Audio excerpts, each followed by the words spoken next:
नमस्कार, लोकमंच न्यूज देख रहे हैं आप। मैं हूं आपके साथ सुरभि राजपूत। प्रदेश में तमाम कोशिशों के बाद भी डेंगू, चिकनगुनिया, मलेरिया समेत अन्य बीमारियों के मरीज कम नहीं हो रहे हैं। 2 दिन में डेंगू के 157 नए मरीज मिले हैं।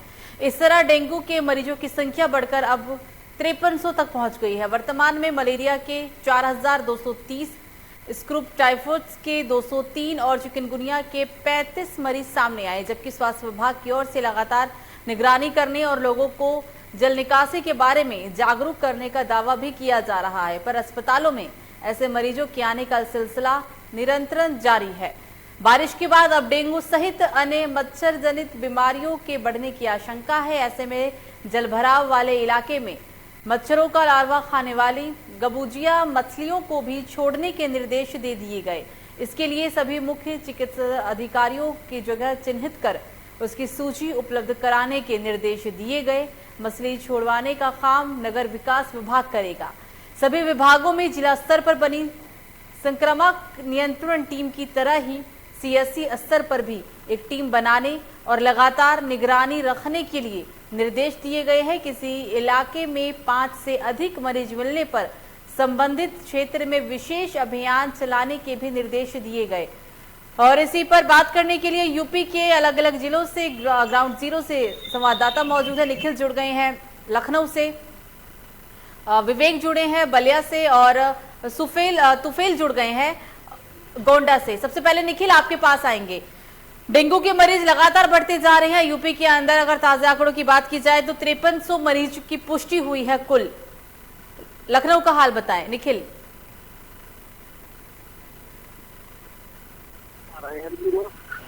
गली की बात करें, तेलीबाग की बात करें या लखनऊ के अन्य जगह की बात करें तो डेंगू के मरीज लगातार मिल रहे हैं। उनके बुखार और जुकाम हो रहा है। तो कहीं ना कहीं डेंगू की बात करें या कोरोना की बात करें तो कुछ न कुछ अंतर देखने को मिल नहीं रहा है।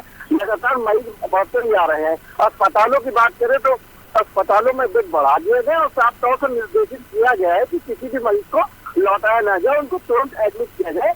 अगर उनको दवाई प्रति जाना है तो उनको भेजें, लेकिन अगर ज्यादा हालत सीरियस है तो उनको आप तुरंत एडमिट करें। बेड की मात्रा को लेकर भी लगातार बढ़ाए जा रहे हैं।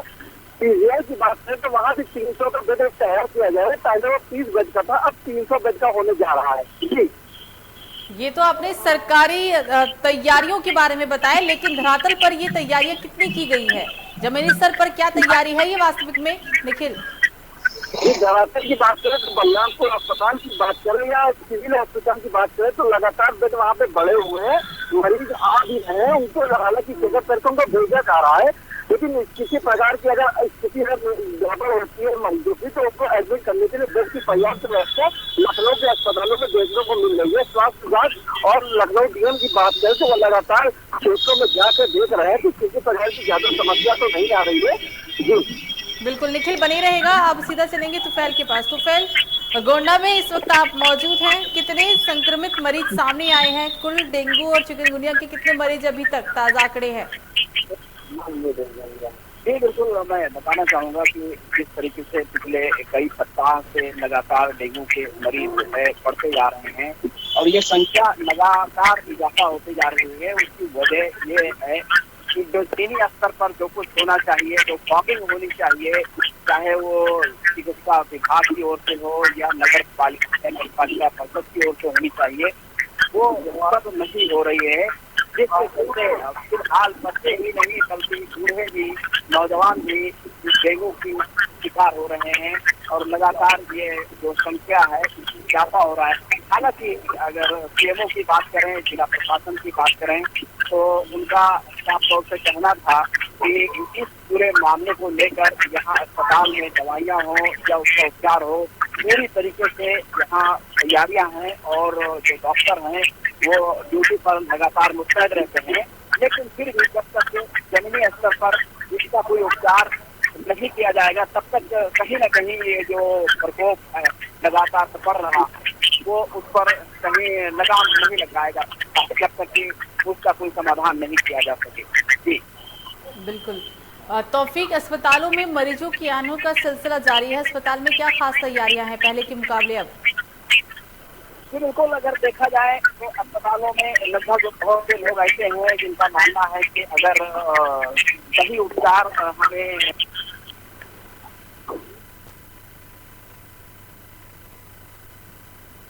तौफीक की आवाज नहीं आ पा रही है। विवेक, आपको मेरी आवाज आ रही है?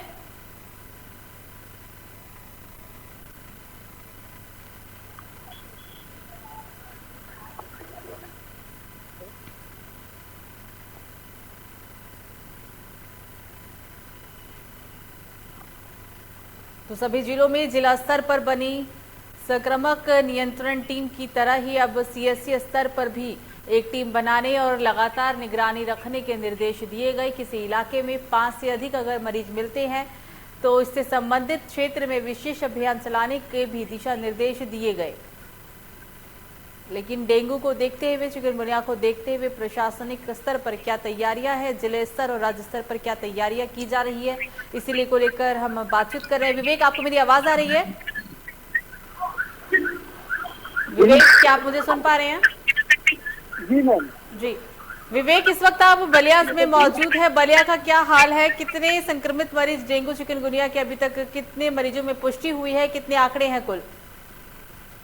जी मैम, आपको बताते हैं बलिया में डेंगू के 50+ मरीज हैं और लगातार स्वास्थ्य विभाग अपने तरीके से गांव गांव में टीमें तैयार कर चुकी है और लोगों को जागरूक किया जा रहा है कि जहां जल जमा हुआ है वहां पे छिड़काव किया जाए और तमाम तरह की व्यवस्था की जा रही है मैम बलिया में। और ये भी कहा जा रहा है कि इस बीमारी को देखते हुए कुछ टीमें भी बनाई गई हैं और ये टीम काफी निगरानी रखेगी जिन इलाकों में जल जमाव होता है या फिर जहां पे डेंगू के ज्यादा मरीजों में पुष्टि हो रही है। इसे देखते हुए कितनी तैयारियां हैं?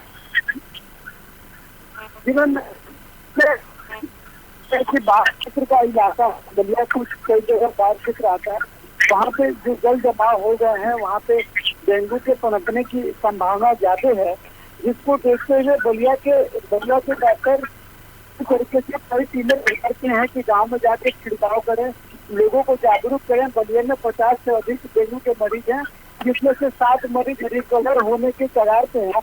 लगातार बलिया की स्वास्थ्य बिल्कुल विवेक बने रहेगा। तौफीक के पास वापस चलेंगे। तौफीक, जिले स्तर पर एक टीम का गठन किया गया और ये टीम संक्रामक नियंत्रण टीम की तरह ही अब सीएससी स्तर पर भी काम करेगी और निगरानी रखने के भी निर्देश दिए गए हैं। लेकिन ये टीम कितना काम कर रही है, धरातल स्तर पर इस टीम ने कितना काम किया है और कितनी बातों को माना गया है? बिल्कुल, जिस तरीके से ये एक सीजनल रोग कहा जा सकता है कि सीजन में ये रोग जो है अक्सर कर ये बारिश के है और बारिश के आखिरी चरण में ऐसे रोग पनपते हैं, उभरते हैं, जिनको लेकर लगातार सरकार और प्रशासन, अगर हम बात करें तो पहले से संदेश रहती है। इसको लेकर अगर हम बात करें तो सबसे पहला जो लगातार होर्डिंग प्रशासन के द्वारा या स्वास्थ्य विभाग के द्वारा जगह जगह पर गांव में, ब्लॉक में और तहसीलों में इसके होर्डिंग लगाए गए हैं इनसे बचाव के लिए, इनसे बचने के लिए कि किस तरीके से हम बच सके हैं और अगर ऐसी कोई दिक्कतें हैं तो हमें त्वरित उपचार क्या होना चाहिए, कहाँ के लिए जाना चाहिए।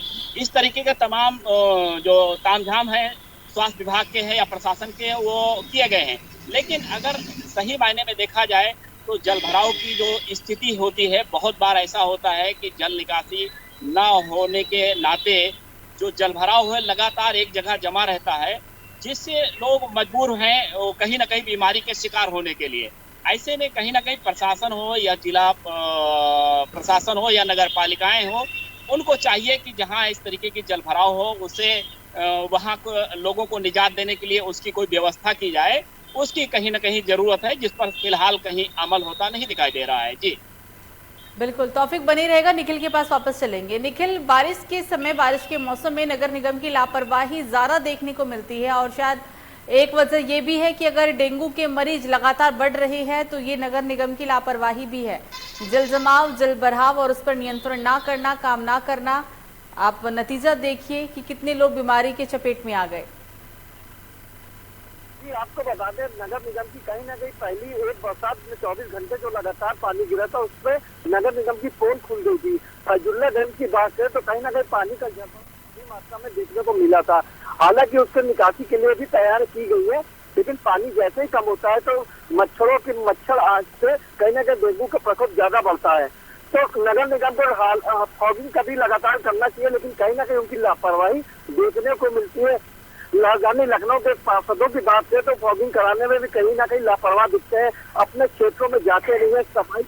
सफाई की बात करें तो सफाई होती है, लेकिन उसकी सफाई ध्यान देखने को नहीं मिलती। लेकिन सरकार लगातार जागरूक करती है, तो आम जनता को भी खुद जागरूक होना पड़ेगा। जल भराव कहीं ना होने के घर के अंदर या एसी का पानी हो उसको कहीं ना कहीं उनको लगातार फेंकना चाहिए और ज्यादा समय तक उसको नहीं रखना चाहिए। इन सब चीजों को जनता को भी जागरूक करने की जरूरत है। जी बिल्कुल। निखिल, जिन इलाकों में डेंगू के मरीज ज्यादा मिले हैं उन इलाकों के लोगों का ऐसा कहना है कि वहां पर फॉगिंग की व्यवस्था नहीं है।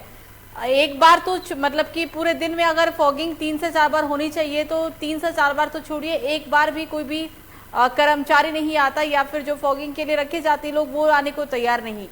तो कौन इसका जवाबदेही देगा, क्योंकि जो इसका भुगतान है, इसका जो खामियाजा है वो जनता भुगतती है, और यहाँ पे भी यही हुआ है। अगर नगर निगम की बात करें तो कहीं ना कहीं वो अपने को कहीं लापरवाही दिखाने को लगातार जागरूक होती है। मेयर की बात करें तो संयुक्ता भाटिया बरसात में भी निकलती है, लेकिन उनके अधिकारी कहीं ना कहीं लापरवाह देखने को मिलते हैं। हम इस समय अपोलो हॉस्पिटल के बाहर खड़े हैं, जहाँ पे आपको दिखा दे पानी भरा हुआ है, लेकिन कब भी देखिए आप कितना पानी भरा हुआ, इन्हीं पे मच्छर पनपते हैं और नगर निगम की कितनी बड़ी लापरवाही देखने को मिलती है। अगर नगर निगम इन्हीं सब पानी को हटाने की व्यवस्था करके उसको यूज कर दे तो कहीं ना कहीं मच्छर नहीं आएंगे, लेकिन इतनी बड़ी लापरवाही लगातार देखने को मिलती है, जिससे कहीं ना कहीं ये पानी मच्छरों को दावत देता है और ये कारण बनता है आम जनता के लिए। आम जनता के लिए मुसीबत बनती है। जी बिल्कुल। निखिल, बनी रहिएगा, विवेक के पास चलेंगे। विवेक, अस्पताल में क्या डेंगू से निपटने के लिए, चिकनगुनिया से निपटने के लिए तैयारियां हैं? क्या काम कर रहा है प्रशासन जिले स्तर पर, उसके बारे में बताएं विवेक। विवेक, आपको मेरी आवाज आ रही है? शायद फिर से संपर्क उनसे टूट गया है। एक बार तुफैल के पास वापस चलते हैं। तुफैल, सवाल आपसे यही रहेगा, सरकारी तैयारियां क्या है और अस्पतालों का क्या हाल है? अगर खामियां है तो उसके बारे में भी बताएं, अगर वहां पर तैयारियां सही है और मरीजों को सही इलाज मिल पा रहा है तो उसके बारे में भी बताएं। जी बिल्कुल, अगर हम बात करें जहां तक तैयारियों की, तो तैयारियां बेसिक स्तर पर, जिले स्तर पर यही होती है कि सबसे पहले विभागों के, संबंधित विभागों की मीटिंग बुलाई जाती है और मीटिंग में चाय नाश्ता चलता है और उसके ऊपर चर्चा चलती है कि हाँ इस तरीके की बीमारियां जो है पैर पसार रही हैं, या डेंगू इस समय व्यापक रूप से जो है उसका एक प्रकोप समाज में लगातार फैल रहा है। बस एक बात करें हम मीटिंग के बाद चर्चा की और चर्चा के बाद पेपर पे लाने की। उसके बाद अगर हम बात करें तो कहीं जो नजर आता है वो है कहीं होर्डिंग है, बैनर है, पोस्टर है, इससे बचने के लिए या इस बीमारी को से जागृत करने के लिए। लेकिन इसके बाद जो आखिरी चरण आता है कि प्रशासन हो या स्वास्थ्य विभाग हो, इस पर उनको जो अमल जो सही मायने में करना चाहिए, इम्प्लीमेंट करना चाहिए कि गांव-गांव जाकर है या नगर पालिकाएं हैं या नगर पंचायत है, वहां जाकर इसका मुआयना करें कि जो जमीनी स्तर पर वो आखिर स्थिति क्या है, कि कहीं जल भराव है, कि कहीं गंदगी है, कहीं इस तरीके की चीजें नहीं है जिसके वजह से जो मरीज हैं लगातार डेंगू के, चिकनगुनिया के ये बढ़ रहे हैं। तो इसका समाधान कैसे किया जा सकता है? कहीं ना कहीं इस पूरे मामले में जो अधिकारी हैं या कर्मचारी हैं वो पूरी तरीके से एक लापरवाह नजर आते हैं। हालांकि अगर हम बात करें कि कहीं किसी भी मोहल्ले में जाकर, तो कोई भी नगर पालिका हो या जिला प्रशासन के हो, इस पूरे मामले में साफ सफाई को लेकर, जल भराव से निजात पाने को लेकर कोई संतुष्ट नजर नहीं आता है। जी बिल्कुल तौफीक, लेकिन आप ये सवाल आपसे भी है और आपके जिले का हाल भी पता चल जाएगा, क्योंकि ऐसी कंप्लेन और ऐसे शिकायतें आई है कि जिन इलाकों में डेंगू के मरीज ज्यादा मिले हैं वहां पर फॉगिंग की व्यवस्था नहीं है। गोंडा का क्या हाल है? लोगों के द्वारा फॉगिंग की जाती है। जैसे एक स्वास्थ्य महकमा हो गया, सीएमओ कार्यालय के द्वारा वहां से एक जारी होती है, फॉगिंग होती है, जिसको डीएमओ कहते हैं। उसके एक अधिकारी होते हैं, बाकायदा अधिकारी होते हैं, मशीनें होती हैं, और वो मोहल्ले मोहल्ले गांव-गांव जाकर उनका काम फॉगिंग करना होता है। और दूसरी ओर नगर पालिका या नगर पंचायत होती हैं, जो उनके यहाँ होती हैं, वो जा के मोहल्ले पर, क्योंकि नगर पालिका को पता होता है कि कहाँ किस जगह पर इलाका कैसे है, कहाँ जल भराव है, कहाँ कूड़ा है और कहाँ जल निकासी नहीं, और इनको मालूम। लेकिन इस पूरे अगर हम देखें, इतना प्रकोप डेंगू का रहा है, लेकिन पूरे इस काल में कहीं भी फॉगिंग नजर नहीं आई कि हाँ इससे कहीं ना कहीं लोगों को बचाया जा सके, निजात दिलाया जा सके। वो दूर दूर तक कहीं फॉगिंग करते हुए कोई भी वाहन नजर नहीं आई। जी बिल्कुल। निखिल, विवेक तुफैल जुड़े थे हमारे साथ यूपी के अलग अलग जिलों से। धरातल स्तर पर क्या तैयारियां है, क्योंकि ये जानकारी ग्राउंड जीरो पर काम करने वाले रिपोर्टर्स ही दे सकते हैं। हमने जानकारी लेने की कोशिश की और क्या हाल है जिले और राज्य स्तर पर, उसके बारे में जानने की कोशिश की है। प्रदेश में तमाम कोशिशों के बाद भी डेंगू और चिकनगुनिया, मलेरिया समेत अन्य बीमारियों के मरीज कम नहीं हो रही है। ये संख्या अब 5300 तक पहुंच गई है। फिलहाल अभी के लिए मुझे दीजिए इजाजत। लोकमंच न्यूज पर खबरों का सिलसिला जारी रहेगा। नमस्कार।